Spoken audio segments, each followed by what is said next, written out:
Bismillahirrahmanirrahim. Assalamualaikum warahmatullahi wabarakatuh.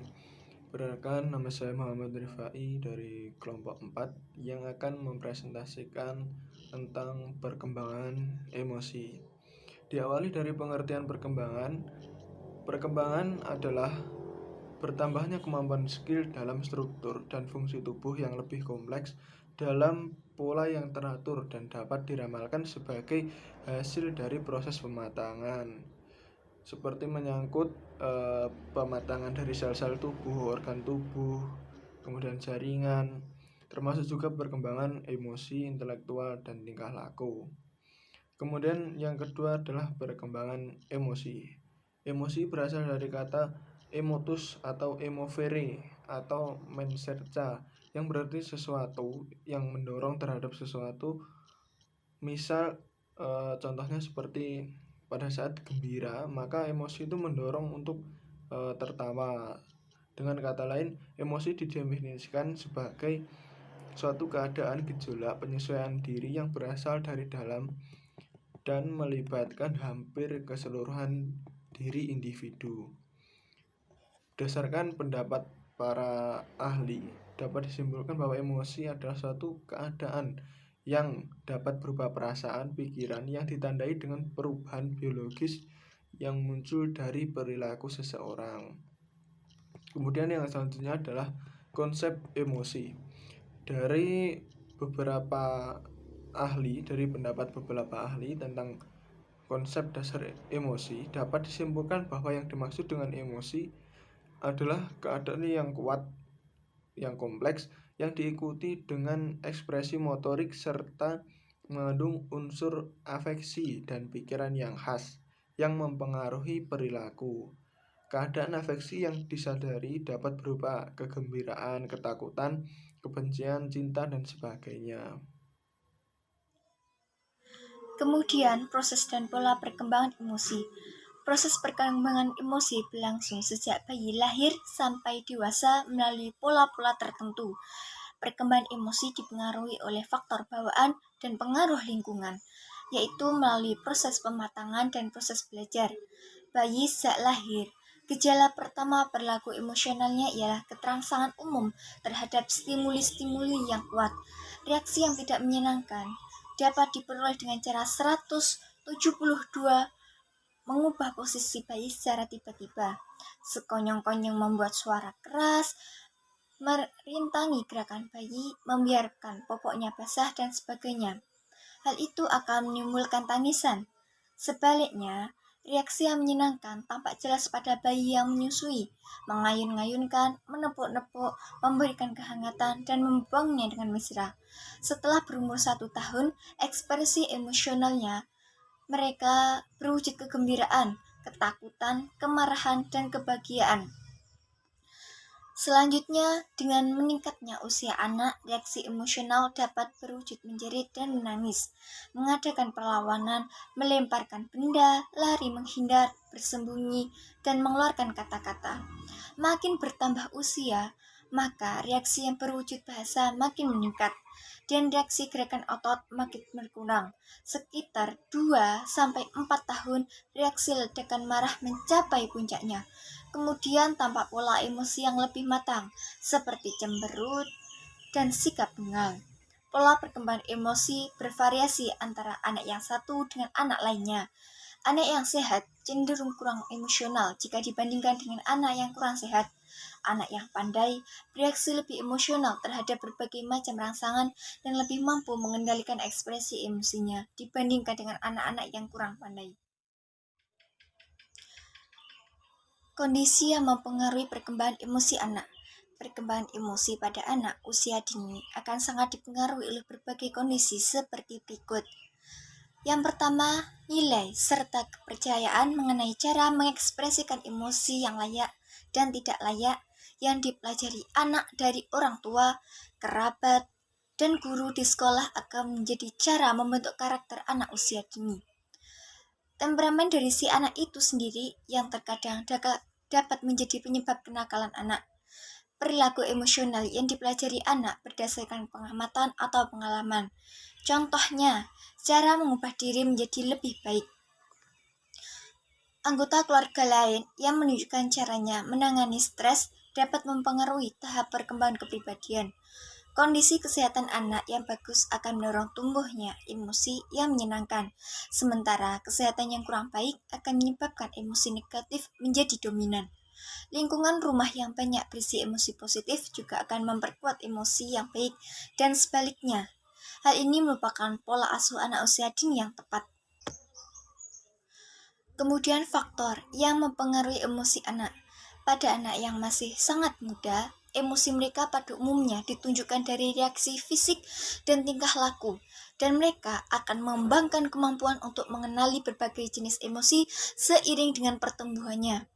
Banyak hal yang akan memberi pengaruh kepada cara anak mengekspresikan emosinya, baik itu melalui kata-kata ataupun tingkah laku.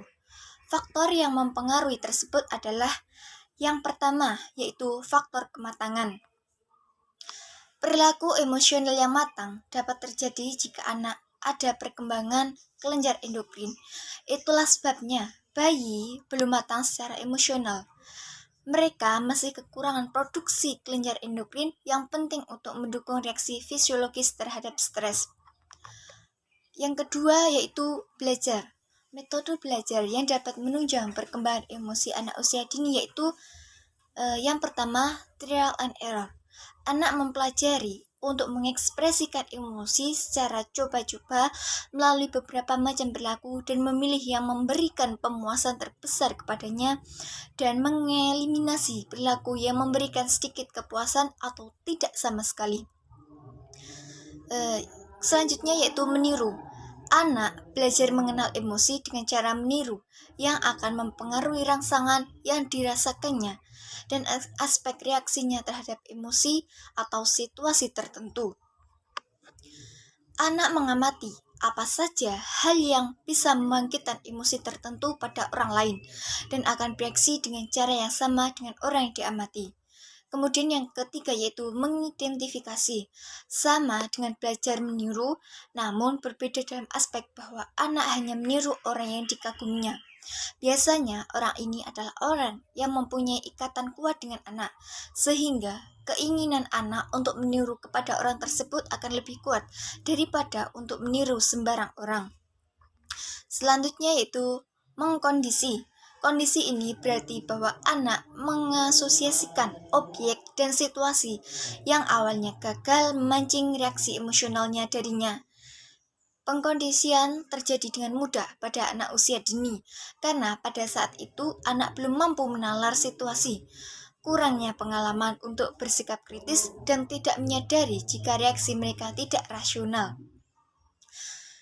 Selanjutnya itu berlatih. Anak berlatih mengelola emosi dengan bimbingan orang dewasa yang mengajarkan cara bereaksi yang tepat jika emosinya terpancing. Anak akan berlatih untuk memberikan reaksi kepada rangsangan yang memberikan emosi menyenangkan dan juga mengendalikan emosi ketika mendapatkan rangsangan yang tidak menyenangkan.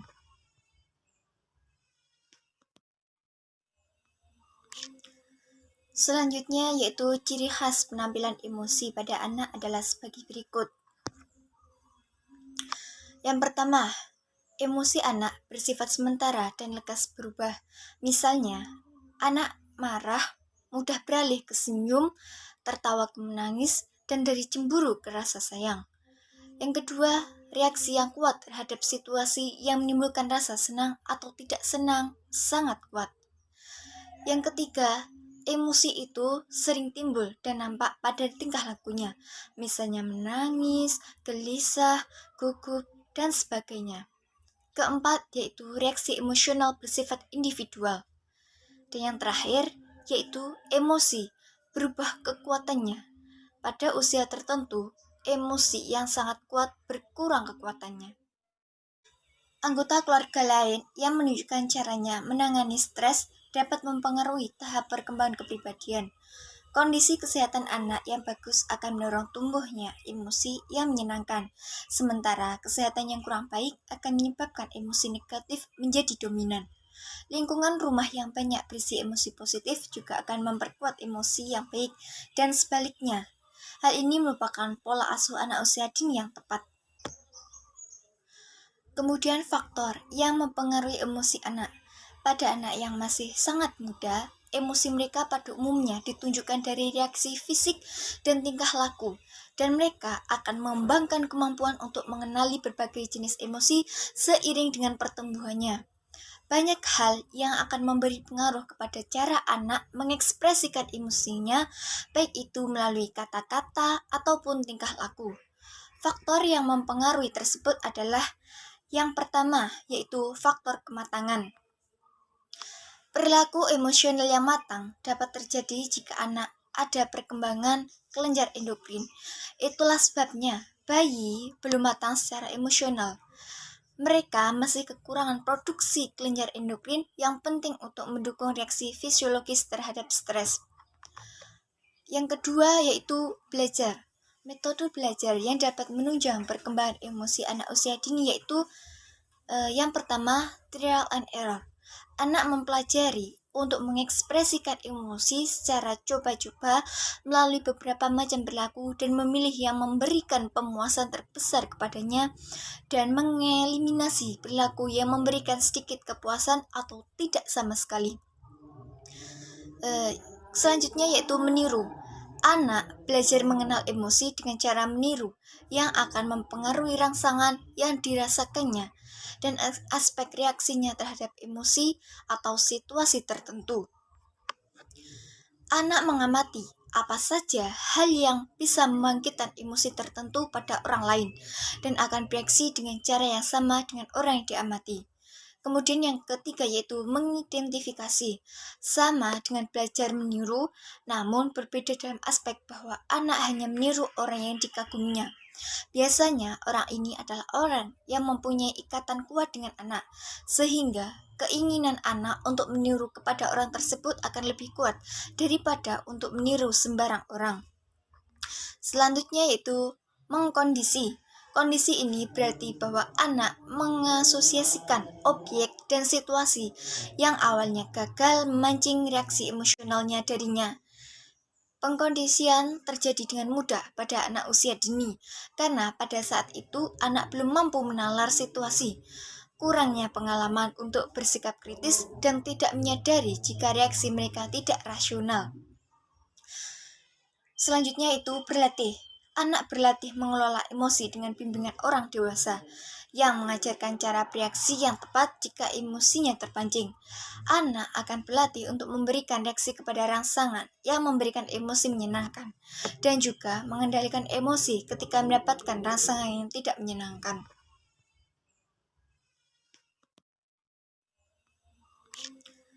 Selanjutnya yaitu ciri khas penampilan emosi pada anak adalah sebagai berikut. Yang pertama, emosi anak bersifat sementara dan lekas berubah. Misalnya, anak marah mudah beralih ke senyum, tertawa ke menangis, dan dari cemburu ke rasa sayang. Yang kedua, reaksi yang kuat terhadap situasi yang menimbulkan rasa senang atau tidak senang sangat kuat. Yang ketiga, emosi itu sering timbul dan nampak pada tingkah lakunya, misalnya menangis, gelisah, gugup, dan sebagainya. Keempat, yaitu reaksi emosional bersifat individual.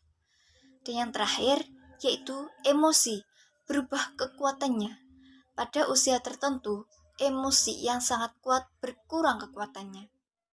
Yang terakhir adalah pola umum emosi. Pola umum emosi meliputi rasa takut, rasa marah, rasa cemburu, kesenangan, duka cita, kasih sayang, keriangan, dan lain-lain. Oke, yang pertama adalah rasa takut.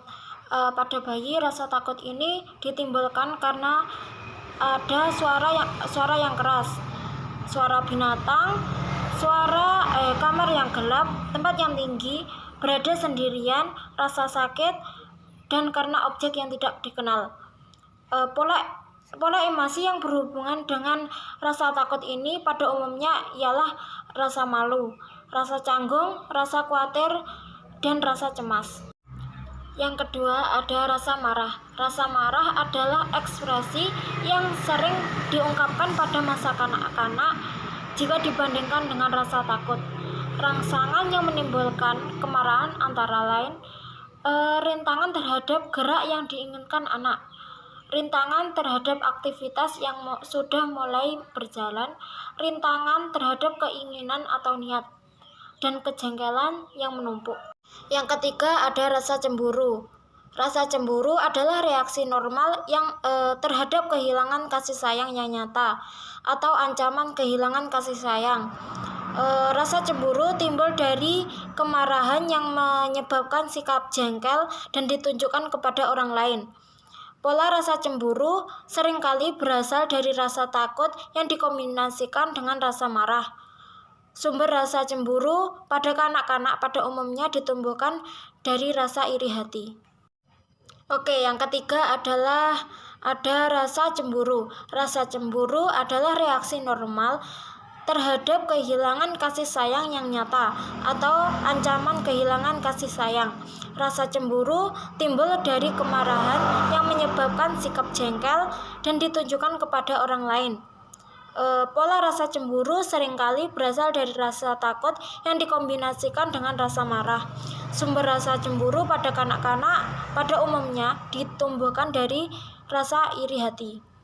Yang keempat ada duka cita. Duka cita adalah trauma psikis, suatu kesengsaraan emosional yang disebabkan oleh hilangnya sesuatu yang dicintai. Dalam bentuk yang lebih ringan, hal ini dikenal sebagai kesusahan atau kesedihan. Reaksi duka cita terhadap hilangnya orang atau barang yang dicintai mungkin tampak atau ditekan. Misalnya hal yang tampak, misalnya menangis, atau mungkin apatis, yaitu hilangnya minat terhadap hal-hal yang terjadi di dalam lingkungannya, hilangnya selera makan, dan sukar tidur. Untuk selanjutnya adalah rasa keingintahuan. Ciri-cirinya antara lain adalah mengamati lingkungannya untuk mencari pengalaman baru. Yang selanjutnya adalah kegembiraan, keriangan, dan kesenangan. Kegembiraan adalah emosi yang menyenangkan, yang juga dikenal dengan keriangan, kesenangan, atau kebahagiaan. Setiap anak berbeda-beda interaksi kegembiraannya, serta cara mengekspresikannya. Ada berbagai bentuk reaksi kegembiraan, antara lain adalah dengan secara diam, tenang, puas diri, sampai meluap-luap dalam kegembiraan. Yang selanjutnya adalah rasa kasih sayang. Rasa kasih sayang adalah reaksi emosional terhadap seseorang, binatang, atau benda